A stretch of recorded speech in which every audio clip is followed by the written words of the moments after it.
you owe money to the IRS but can't pay it now, deferring payment is one option to consider. Visit the Taxpayer Advocate Services Tax Toolkit website for detailed information. But for now, let's take a quick look at this option.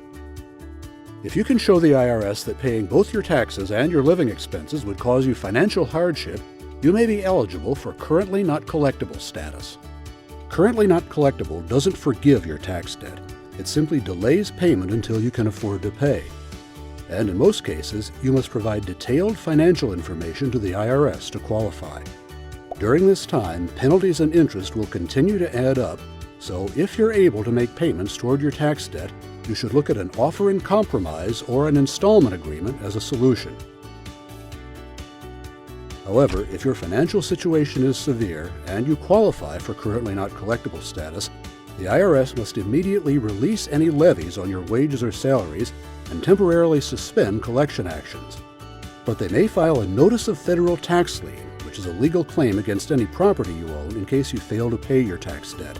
The IRS will also take any future tax refunds and pay them against your tax debt, unless you can prove you need the refunds to pay basic living expenses.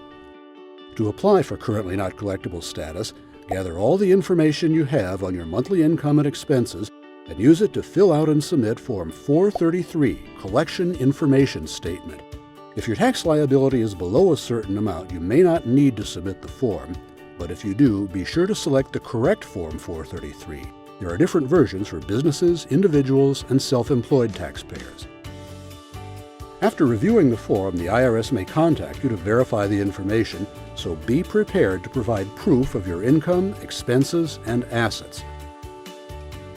After your account is placed in Currently Not Collectible status, the IRS will review it periodically and may request updated financial information to review your ability to pay. And when you can afford to pay, the IRS may start collection actions again. Contact the Taxpayer Advocate Service immediately if the IRS takes collection action other than filing a Notice of Federal Tax Lien after you've been approved for Currently Not Collectible status or if you were not afforded your rights as a taxpayer.